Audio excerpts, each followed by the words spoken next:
Hello, welcome back to a new vlog. I wanted to spend some time this week just sharing with you guys different ways that I've been using Jamboard. I had mentioned in I'm not even gonna say last week's vlog because I don't know when videos go up anymore. Mom life. But the last vlog I mentioned how I've been using Jamboard like crazy, and I wanted to share with you guys just like some ways that I've been using it and some things that I've been doing.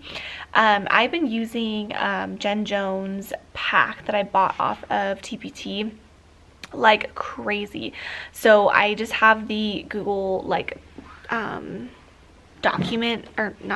Google slideshow downloaded. I don't know what I'm saying. Let me rephrase. Rewind. I have the Google slideshow saved to my computer in like a really easy place, and then it's just the viewer copy of it, and then she continues to add to it all the time. So you know when you like buy a product off TBT and then they update it and you have to like go re-download it? So rather than having to do that, I just keep the link of the one that she updates, and it's just the viewer copy, so you can't like edit it or anything. But her Jamboards, they're not editable. They're basically a picture that she's made, and then you would use it in the Jamboard. So let me kind of like go back to like what Jamboard even is. And actually someone asked me yesterday and I was like, I didn't know how to explain it. So I don't know if I'm going to be able to do a very good job at explaining it right now. So Jamboard to me is like a mixture of like a PowerPoint, but then not as like editable, I guess. So it's almost like a simpler version of PowerPoint in a way, but there's also like some features of it that are almost like a little bit more, not complex, but like just PowerPoint does a better job at. So it kind of depends on what you need. So I will show you kind of like what I use it for, and it probably will just make more sense as to like what it is, I think, if you just kind of see like what I'm using it for versus like me trying to explain it, because I'm very bad at explaining what it is, clearly. Okay, so basically I just opened up a few documents of things that I use Jamboard for, and I actually should have started with just a blank one so you guys could see the different features. So when you open up Jamboard, this is in your Google Suite. Someone had asked me if the kids have to have a G Suite account to be able to use Jamboard, and the answer is I don't know. My guess would be probably. I'm just not really sure because my students do, so I don't really know what would happen if they didn't. I'm not sure. But anyway, so over here you have tools. You have a pen, which if you click the pen, it will actually make it bigger, or not bigger, I'm sorry.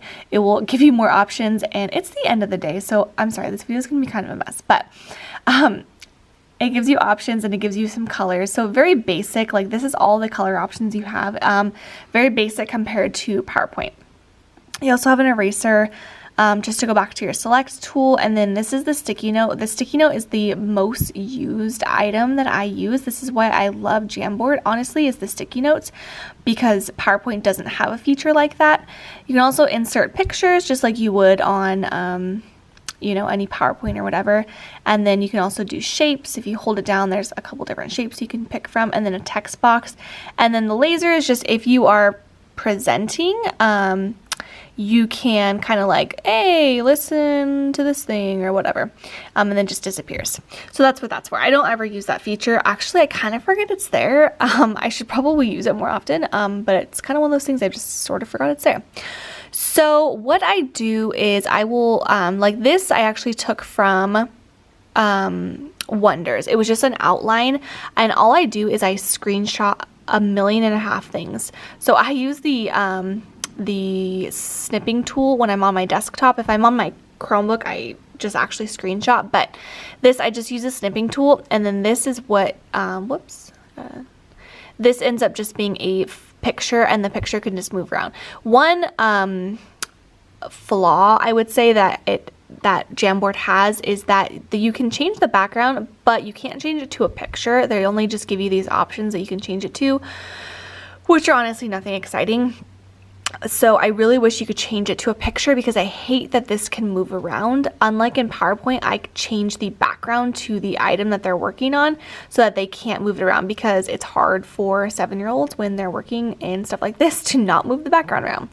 So anyway, we were doing this as a class, just like whole group, so I was the one kind of filling these out, but I just used sticky notes to kind of fill these in. So this is a text box.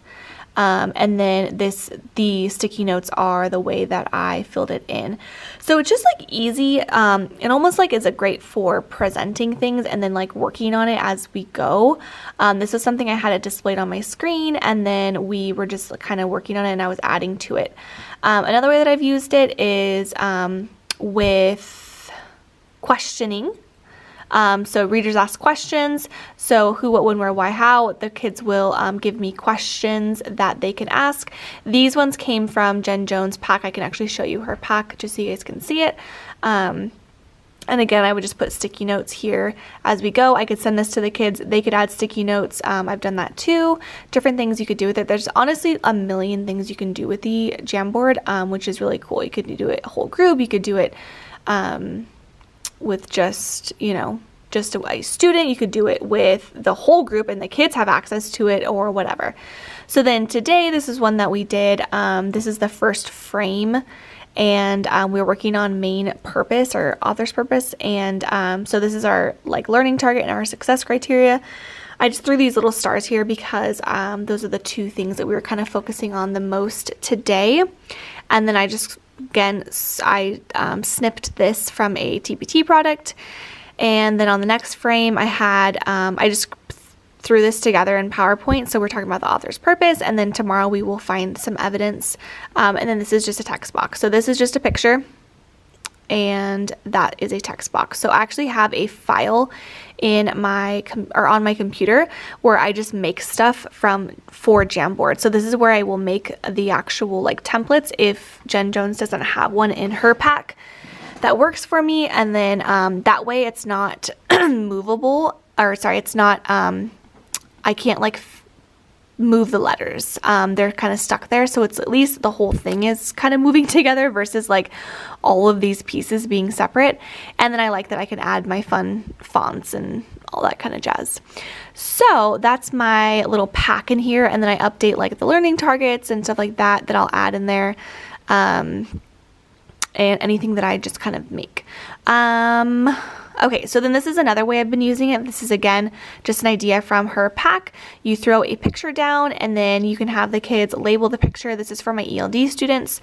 So they're labeling just the different things in the picture. This is my example. And then they're using those words to write about the picture. They really like doing this. And then just to show you, this is what her pack looks like. She's got so many templates. Like, I can sit here and scroll and scroll and scroll, and she just keeps adding to them every day. So I will have this linked down below. I always go on there like at least every other day just to check and see like what's new. She's got like this kind of stuff in there, which is really fun. This is new. I want to start using that. And then she's got some math stuff. I actually haven't used it for math yet, but there's just so many different things you can use the Jamboard for. And I think it's just one of those things, like, you have to just kind of play around with it and figure out kind of what's going to work for you. This is one that I don't know, for some reason it's not showing up my frames, but basically I use it for like everything lately. It's just kind of become my go-to, and I think it's because we're virtual and it's just like an easy thing for us to sort of be able to I don't know, throw ideas onto, I guess. And oh, I used it for writing. I've been sharing on Instagram a little bit about the writing that I've been doing. Let me actually find that and I'll show you. Okay, so this was before I actually bought her pack, some things that I was just using it for. So I was doing it for a circle map, and they were filling in. I explained like this whole thing, but just to show you kind of like something I was using it for. And then the second frame, I don't know why these things are not loading very well, but the second frame, they were just adding a sentence onto it. But there's just honestly so many different things, like I said, that you can do with it. It's just one of those things that I feel like you have to play with it and just kind of see like how you can use it. Like at first I was like, I don't see how this would be useful for me, and then now I like can't stop using it. And then also, if you're sending it out to your kids, one idea that my friend, oh my gosh, who shared that with me? Elementary Einsteins, Katie. She shared with me that she would do view only mode or edit mode. So she would send it out to the kids would add all their stuff onto it, whatever, whole class, like go ham kind of thing. And then the second she wanted them to be done, she would say hands up, and then she would turn off to viewing rights only, so that they couldn't edit it anymore. So I've done that too. You just have to set very, very clear expectations, at least from my experience. You have to set very clear expectations from the start and just understand that it's going to be a disaster the first time you do it, because the kids are just going to draw all over it. They're going to make 100 million pages or frames, and it's going to be a mess. So you have to like just set boundaries. And I honestly don't do whole group ones where they have access to it very often, just because it does become kind of messy. I prefer to either have them have it on their own, or I just have one displayed on the screen, and then they just help me to fill it out. So that's how I've been using Jamboard. I don't know if this was helpful at all, but as I'm like using it more, I'll definitely share more ideas with you guys and anything that I'm like just kind of using it for. I think as long as we're virtual, like I see myself using Jamboard a lot.